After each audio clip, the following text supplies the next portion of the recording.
दोस्तों आज हम एक ऐसी दिल दहला देने वाली कहानी शुरू करने वाले हैं जिसे सुनकर आप सब इमोशनल हो जाएंगे। कहानी की शुरुआत होती है हमारे मेन कैरेक्टर एन से, जो व्हीलचेयर पर बैठा हुआ स्विट्जरलैंड की एक यूथेशिया यानी इच्छा मृत्यु संस्था से फोन पर बात कर रहा है। वहाँ का ऑफिसर उससे पूछता है कि मिस्टर एरन, क्या आपने खुद 25 दिसंबर के लिए इच्छा मृत्यु की रिक्वेस्ट डाली है? एरन ठंडी सांस लेते हुए बेहद शांत आवाज में कहता है, हाँ मैंने ही डाली है। जरा सोचिए, जिस इंसान ने कभी अपनी जिंदगी खुलकर जीने का सपना देखा हो, आज वो खुद अपनी मौत की तारीख तय कर रहा है। संस्था की तरफ से उसकी रिक्वेस्ट को मंजूरी मिल जाती है और उसे अपनी आखिरी चीजें संभालने के लिए 15 डेज का समय दिया जाता है। जैसे ही एरन फोन रखता है तभी कमरे का दरवाजा खुलता है और उसकी वाइफ मिकासा हाथ में एक बहुत ही सुंदर गिफ्ट बॉक्स लिए मुस्कुराते हुए अंदर आती है। वो बेहद प्यार से कहती है, एरन हैप्पी बर्थडे। एरन उसकी तरफ देखता है और एक फीकी मुस्कान के साथ कहता है, मिकासा मेरा बर्थडे कल था। ये सुनते ही मिकासा का चेहरा एकदम सफेद पड़ जाता है और वो बुरी तरह घबरा जाती है। अपनी गलती छुपाने के लिए वो बहाना बनाती है कि ऑफिस के काम के चक्कर में वो बिल्कुल भूल गई थी।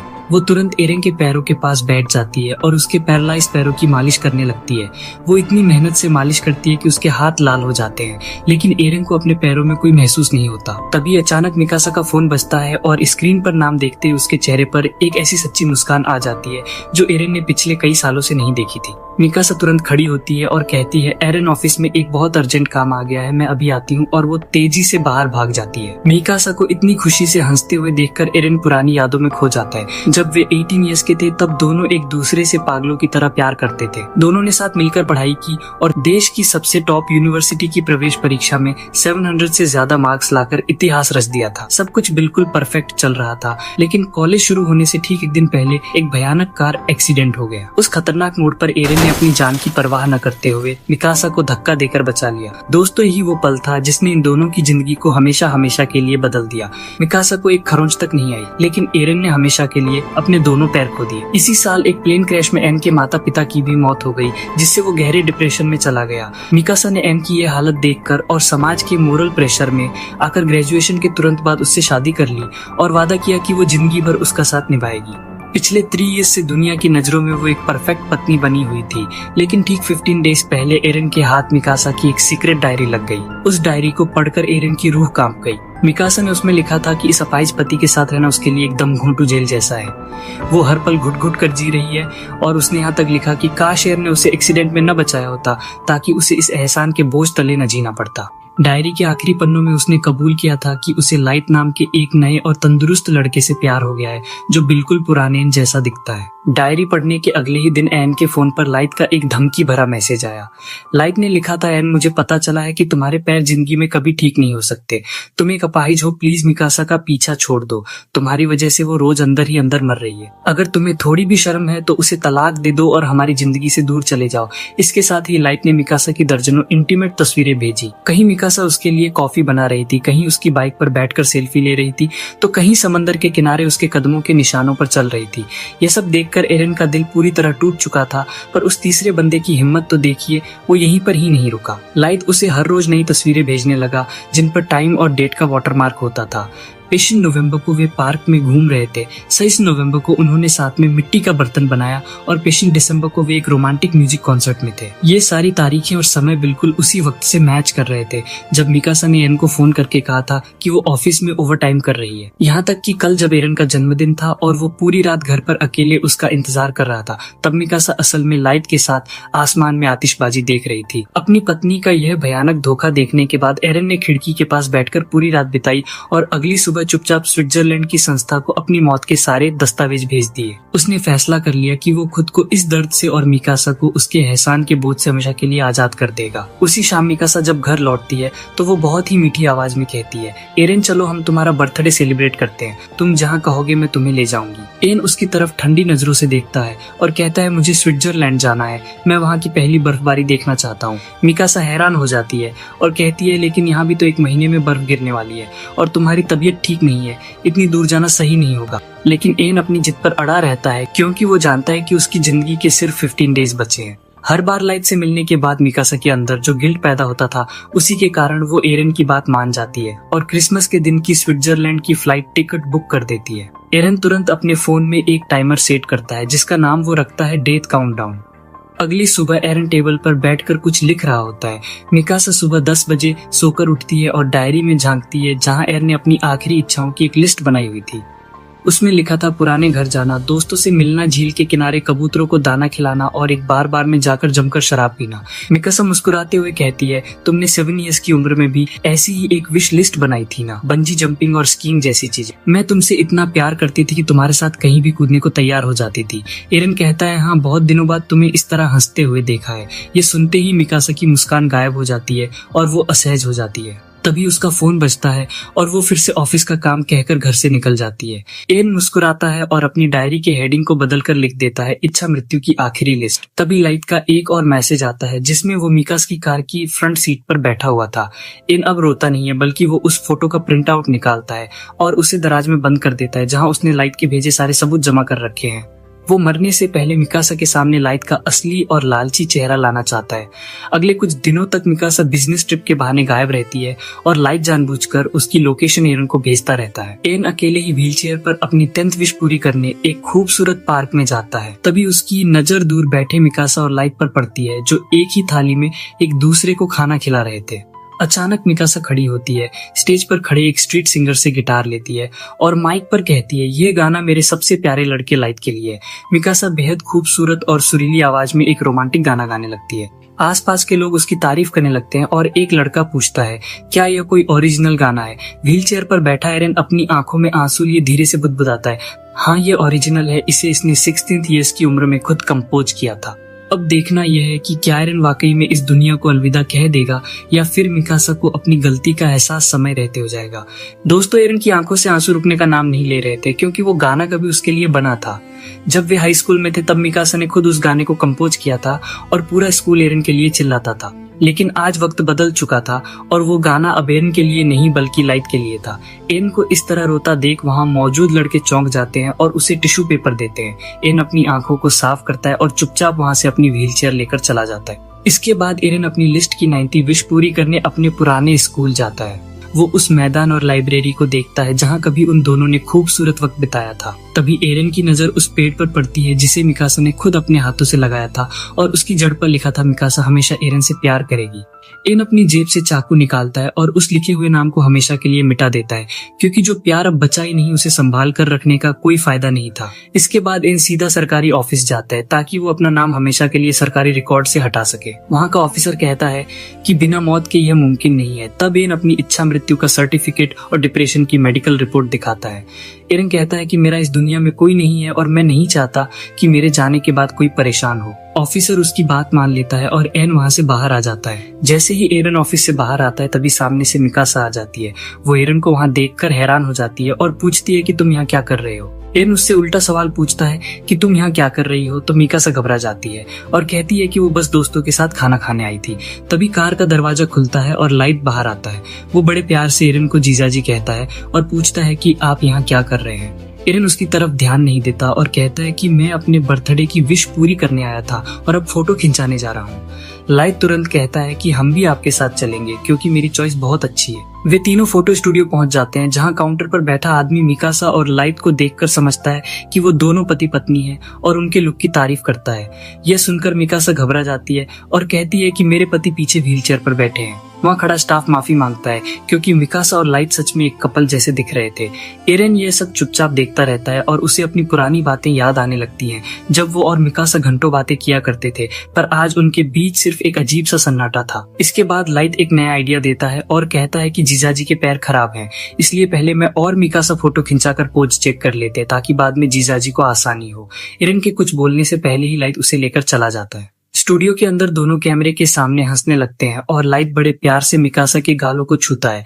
इन बाहर बैठकर अपनी पत्नी को किसी और के साथ इतना खुश देखता है पर वो कुछ नहीं बोलता। एन वहाँ के फोटोग्राफर को बुलाता है और कहता है कि मेरी एक सिंगल फोटो क्लिक कर दो, लेकिन वो ब्लैक एंड व्हाइट होनी चाहिए। फोटोग्राफर उसे समझाता है कि ब्लैक एंड व्हाइट फोटो अच्छी नहीं लगेगी, पर इन जिद पर अड़ा रहता है क्योंकि वो जानता है कि यही फोटो उसकी मौत के बाद काम आने वाली है। फोटो क्लिक होने के बाद मिकासा को अपनी गलती का एहसास होता है और उसका गिल्ट बढ़ जाता है। वो एरन को खुश करने के लिए कहती है कि चलो मैं तुम्हारे लिए एक नेकलेस खरीद देती हूँ।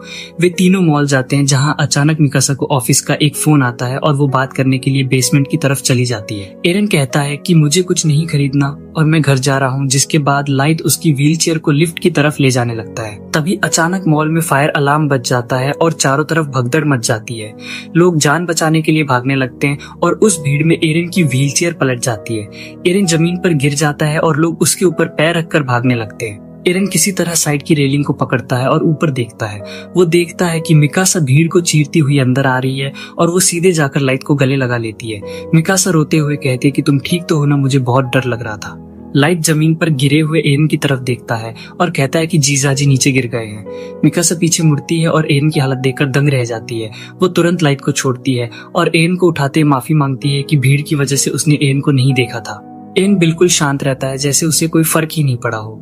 एन को याद आता है कि हाई स्कूल में जब कुछ गुंडों ने उसे घेर लिया था, तब मिकासा चाकू लेकर उन गुंडों से भिड़ गई थी।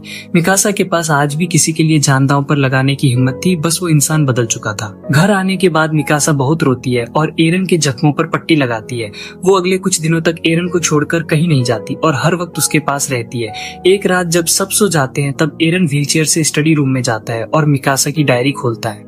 वहाँ पूरी डायरी में मिकासा ने खुद को कोसते हुए लिखा था कि वो एक बुरी इंसान है। एरन डायरी बंद करके बाहर आता है, तभी मिकासा कमरे से बिना चप्पल पहने भागती हुई आती है। एरन को ठीक देखकर वो चैन की सांस लेती है और कहती है कि तुम्हें कुछ चाहिए था तो मुझे बुला लेते। एरन उसकी आंखों में देखता है और पूछता है कि मिकासा, क्या तुम्हें मुझसे कुछ कहना है? मिकासा अपना सिर हिलाती है और मना कर देती है। एरन जानता था कि अगर वो सच कह देती तो वो उसे खुशी खुशी छोड़ देता, पर मिकासा ने फिर से झूठ चुना। अगले दिन एरन घर के सारे पुराने फोटो फ्रेम तोड़ देता है और कहता है कि ये खराब हो चुके थे। फिर वो बॉम्ब को बुलाकर सारे कपल्स गिफ्ट और कपड़े कचरे में फेंकने को कह देता है।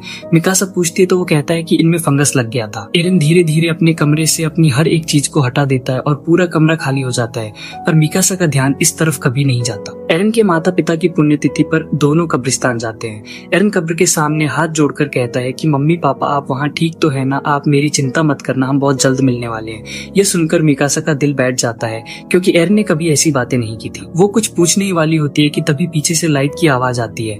वो लंगड़ाते हुए चल रहा था और कहता है कि बारिश की वजह से मेरा पैर मुड़ गया है। मिकासा तुरंत दौड़कर उसे पकड़ लेती है और लाइट रोते हुए कहता है कि क्या तुम मुझे हॉस्पिटल छोड़ दोगी? मिकासा बिना सोचे समझे हाँ कह देती है और एरन से कहती है कि तुम यहाँ माता पापा से बातें करो, मैं अभी हॉस्पिटल से आती हूँ। वो दोनों एरन को कब्रिस्तान में अकेला छोड़कर चले जाते हैं। एरन पूरे 3 आवर्स तक बारिश में उनका इंतजार करता है, पर कोई नहीं आता। एरन खुद अपनी व्हीलचेयर से नीचे जाने की कोशिश करता है, पर रास्ता बहुत ढलान वाला था। व्हीलचेयर रेलिंग से टकराकर पलट जाती है और इन पत्थरों पर नीचे गिरता चला जाता है। उसके सिर और हाथ से खून बहने लगता है और वो बारिश में अकेला जमीन पर पड़ा रहता है। अब देखना यह है कि क्या एरन इस हादसे में बच पाएगा या स्विट्जरलैंड जाने से पहले ही उसकी जान चली जाएगी। दोस्तों, बारिश की वजह से एरन की व्हीलचेयर ढलान से नीचे गिर जाती है और वो बुरी तरह जख्मी हो जाता है। ठंड और दर्द की वजह से उसका पूरा शरीर कांप रहा था। काफी देर तड़पने के बाद फाइनली मिकासा वहाँ छाता लेकर भागती हुई आती है और रोते हुए एरन से माफी मांगती है। एरन उसकी तरफ सूनी आंखों से देखता है और सोचता है कि अगर आज मेरे पैर होते तो मैं कब का यहाँ से जा चुका होता। मिकासा का दिल अंदर से कांप जाता है और वो खुद को एक जोरदार थप्पड़ मारती है। वो कसम खाती है कि इसके बाद ऐसा कभी नहीं होगा। अगले कुछ दिनों तक मिकासा गिल्ट की वजह से एरन के आसपास ही रहती है। वो उसकी हर छोटी बड़ी बात का ख्याल रखती है, जैसे 7 साल पहले रखती थी।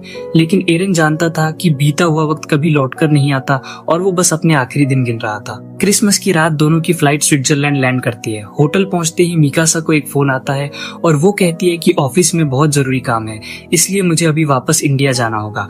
एरन उससे पूछता है कि क्या जाना बहुत जरूरी है, तो मिकासा बिना सोचे समझे हाँ कह देती है। वो एन से कहती है कि तुम कल तक अकेले ही यहाँ बर्फ देखो, मैं कल तुम्हें लेने आ जाऊंगी। एन उसे नहीं रोकता क्योंकि वो जानता था कि कल मिकासा को लेने के लिए वो इस दुनिया में बचेगा ही नहीं। एन पूरी रात होटल की खिड़की के पास बैठकर बर्फबारी का इंतजार करता है, पर मौसम विभाग का वो प्रेडिक्शन भी झूठा निकला। सुबह होते ही उसके फोन पर लाइट का एक मैसेज आता है जिसमें मिकासा हॉस्पिटल में बैठकर बड़े प्यार से लाइट को संतरा छीलकर खिला रही थी। एन उस फोटो को देखता है और एक ठंडी सांस लेकर अपनी व्हीलचेयर से सीधा इच्छा मृत्यु संस्था की तरफ निकल जाता है।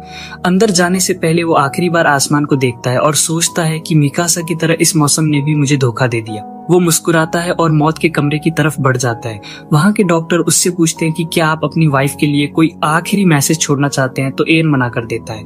जैसे ही डॉक्टर उसके शरीर में इंजेक्शन लगाते हैं, एन की आंखें धीरे धीरे बंद होने लगती हैं। उसकी यादों में बचपन के वो खूबसूरत दिन दौड़ने लगते हैं जब वो बिना किसी सहारे के दौड़ सकता था और आखिरकार एन हमेशा के लिए अपनी आंखें बंद कर लेता है। दूसरी तरफ जब मिकासा हॉस्पिटल से बाहर आती है तो उसका दिल जोर से धड़कने लगता है। उसे एक अजीब सा डर सताने लगता है और वो तुरंत स्विट्जरलैंड की फ्लाइट पकड़ लेती है। जब वो होटल के रूम नंबर 6-7 का दरवाजा खोलती है तो अंदर सिर्फ सन्नाटा था। एरिन वहां से हमेशा के लिए गायब हो चुका था। मिकासा पागलों की तरह एरिन को ढूंढने लगती है, लेकिन उसका फोन बंद आ रहा था। वो रिसेप्शन पर जाकर पूछती है तो पता चलता है कि एरिन कल सुबह 10 बजे ही अपना सामान लेकर होटल से जा चुका है। मिकासा को लगता है कि शायद एरिन उससे नाराज होकर वापस इंडिया चला गया है। वो तुरंत इंडिया की फ्लाइट टिकट बुक करती है और एयरपोर्ट पर लैंड करते ही अपनी माँ को फोन करती है। उसकी माँ एयरपोर्ट पर ही खड़ी थी और रोते हुए कहती है कि एरिन घर पर नहीं है। जब मिकासा अपने घर पहुंचती है तो देखती है कि घर की हर एक अलमारी खाली हो चुकी है। एरिन ने अपनी सारी चीजें पहले ही घर से हटा दी थी। मिकासा को अचानक याद आता है कि पिछले कुछ दिनों से एरिन घर का सारा सामान कचरे में फेंक रहा था, जिसे वो फंगस का नाम दे रहा था। असल में वो सामान नहीं बल्कि मिकासा की दी हुई हर एक निशानी को अपनी जिंदगी से डिलीट कर रहा था। मिकासा को एरिन का वो आखिरी लुक याद आता है जिसमें प्यार नहीं बल्कि एक अजनबी के लिए कोल्ड फीलिंग्स थी। उसे याद आता है कि कैसे उसने हर बार एरिन को तड़पता हुआ छोड़ा और वो लाइट के पास भाग गई। मॉल की वो आग जहाँ एरिन जमीन पर गिरा हुआ था और वो लाइट को गले लगा रही थी। मिकासा को समझ आ जाता है कि एरिन को उसके और लाइट के अफेयर के बारे में सब पता चल चुका था। घर का वो सन्नाटा मिकासा को अंदर ही अंदर खाए जा रहा था। तभी उसकी माँ उसे एक जोरदार थप्पड़ मारती है और रोते हुए कहती है कि रोने से कुछ नहीं होगा, जा और उसे ढूंढ कर ला क्योंकि तूने उसके साथ बहुत गलत किया है। थप्पड़ खाते ही मिकासा को 7 साल पुराना वो कार एक्सीडेंट याद आता है जब एरिन ने अपनी जान पर खेलकर उसे बचाया था और खुद हमेशा के लिए व्हीलचेयर पर आ गया था। उसे एरिन के वो शब्द याद आते हैं जब उसने कहा था कि मिकासा अगर मुझे 10,000 बार भी मौका मिले तो मैं हर बार अपनी जान देकर तुम्हें बचाऊंगा। मिकासा रोते हुए सोचती है कि जो इंसान मुझसे इतना प्यार करता था वो मुझे एक आखिरी मौका जरूर देगा। वो तुरंत अपनी कार की चाबी उठाती है और एरिन को ढूंढने के लिए बाहर निकल जाती है, लेकिन उसे नहीं पता था कि एरिन अब किसी नए शहर में नहीं बल्कि उस दुनिया में जा चुका है जहाँ से आज तक कोई वापस नहीं आया। मिकासा की ये तलाश अब उसकी जिंदगी का सबसे बड़ा दर्द बनने वाली थी, क्योंकि उसने उस सच्चे प्यार को खो दिया था जो उसे दोबारा कभी नहीं मिलने वाला। दिसंबर के आखिरी 4 डेज बहुत अजीब थे, जो कभी बहुत धीरे तो कभी बहुत तेजी से बीत रहे थे।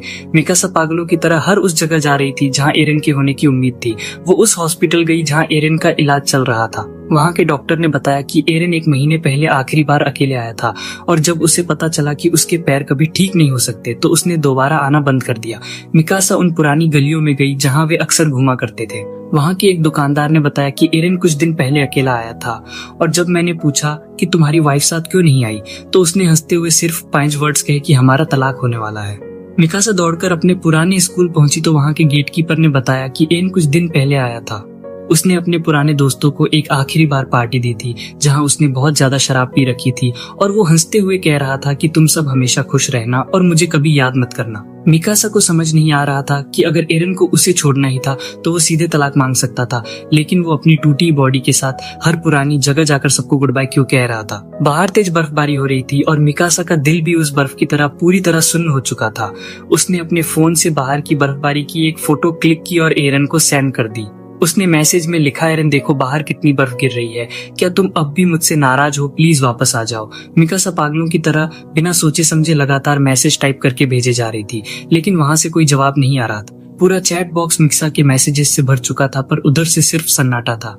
थक हार कर मिकासा ने अपना आपा खो दिया और उसने फोन का रिकॉर्डिंग बटन दबाया। उसने अपनी शादी के बाद किए गए धोखे और लाइट के साथ अपने अफेयर की सारी सच बातें एक 60 सेकंड्स के वॉइस नोट में रिकॉर्ड करके सेंड कर दी। जो सच छुपाना कभी उसके लिए पहाड़ जैसा भारी था, आज एरिन को खोने के बाद उसने वो सच बहुत आसानी से कबूल कर लिया था। लेकिन इस पछतावे का अब कोई फायदा नहीं था, क्योंकि जिस इंसान से वो माफी मांगना चाहती थी उसे इस दुनिया से गए पूरे 8 डेज हो चुके थे। ठीक तभी मिकासा के फोन पर पुलिस का फोन आता है। पुलिस ऑफिसर उससे पूछता है कि क्या आप मिस्टर एरिन की वाइफ मिकासा बात कर रही हैं? प्लीज आप तुरंत वेस्ट पुलिस स्टेशन आ जाइए, हमें आपके पति के बारे में कुछ बात करनी है। पुलिस स्टेशन का नाम सुनते ही मिकासा के हाथ पैर ठंडे हो जाते हैं। वो बिना चप्पल पहने ही अपनी कार की चाबी उठाती है और पुलिस स्टेशन की तरफ भागती है। वहां पहुंचते ही उसे याद आता है कि कुछ दिन पहले एरिन भी इसी पुलिस स्टेशन आया था। मिकासा अंदर जाती है तो वहां का ऑफिसर कुछ डॉक्यूमेंट्स चेक करता है और पूछता है कि क्या आपका एरिन से तलाक हो चुका है। तो मिकासा कहती है नहीं, हमारा तलाक नहीं हुआ। ऑफिसर हैरान होकर कहता है कि पिछली बार तो वो कह रहा था कि उसका तलाक होने वाला है, इसलिए वो अपना नाम सरकारी रिकॉर्ड से हटाने आया था।